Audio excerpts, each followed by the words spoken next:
అయ్యయ్యయ్యో మన సీఎం రేవంత్ సార్కి వచ్చిన కష్టము పగోనికి కూడా రావద్దొల్లా.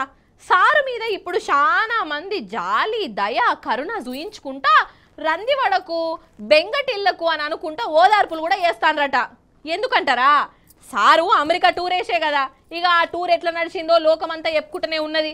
లాస్ట్కు మన శాంతి పావురం కేపాల్ సార్కు కూడా రేవంత్ సారు లోకువైపోయిండేంది అని బాధపడతానరట చేయిపాటోళ్ళు. చూడండి మీరే కావాలంటే. మన కేఏ పాలన్న రేవంత్ సారు అమెరికా టూర్ మీద ఎట్లా ర్యాగింగ్ చేస్తున్నాడో ఒకటే ఒక ముక్కల ఇనుండ్రి గంతే. నేను చెప్పానంటే ముఖ్యమంత్రులు నాతో వస్తానన్నారు రేవంత్ రెడ్డి గారు. అనేక మీటింగులు పెట్టాను. Amazon CEO Jeff Bezos, Elon Musk CEO owner Tesla, అనేక కంపెనీలకు ఓనర్. మనం కలుద్దాం, 1 వీక్ ఆస్టిన్ వెళ్దాం, శాన్ అంటోనియో వెళ్దాం, డాలస్ వెళ్దాం, న్యూయార్క్ వెళ్దాం, లాస్ ఏంజలస్ వెళ్దాం, బే ఏరియా వెళ్దాం అని మాట ఇచ్చి జనవరి నుండి ఇప్పుడు వరకు రాలే. ఇప్పుడు ఆయనకు అర్థమైంది ఇంకెన్ని ట్రిప్లు వేసినా రాజకీయ నాయకులు ఎవరు నమ్మ. ఆగానట ఇన్నవా రేవంత్ సారు, లాస్ట్ కు నేనన్న ఏదో ఒకటి పట్టుకొస్తున్నా గాని నీతోనేమైంది రేవంత్ సారు అని బనాయించినట్టే.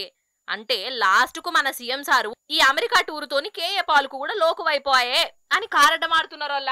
అయినా రేవంత్ సార్ కంటే కేఏ పాలే గొప్పోడు పటు అని పాలన అభిమానులు కూడా చెప్పుకుంటాన్రు. అయితే రేవంత్ సారు అమెరికా టూర్ వేసే కదా నొల్ల, కంపెనీలు పట్టుకత్తా పెట్టుబడులు బొచ్చడి తీసుకత్తా అని. కానీ సెల్ఫీ పోటు వలకు శ్రీధర్ బాబును అటు ఇటు తిప్పుడే ఆయే. కంపెనీలతోని ముచ్చట ఏడ నడిచింది ముచ్చట పెట్టిన కంపెనీలేమో ఉద్దర కంపెనీలు బోగస్ కంపెనీలేనా ఆయే అని అనేటోళ్ళు ఎక్కువైపోయిర్రేంది. బోగస్ కంపెనీలతోనే రేవంత్ సారు మాట ముచ్చట నడిచింది అని బల్లగుద్ది మరీ చెప్తురు చాలా మంది. అసలు రేవంత్ సారు అమెరికా టూరు మొత్తం ఫెయిలే అయింది. ఒక్క రూపాయి తెచ్చింది లేదు, ఒక కంపెనీ పట్టుకొచ్చింది లేదు. అన్ని రాజకీయ మీటింగులు ఉద్దర స్పీచ్లే చేస్తున్నాడు అని అంటున్నారు. ఇక ఇవన్నీ చూసే కావచ్చు కేఏ పాలన్న రేవంత్ సార్ మీద ఇగో ఇట్లా కారడ్డం ఆడుతున్నాడు కావచ్చు కదా.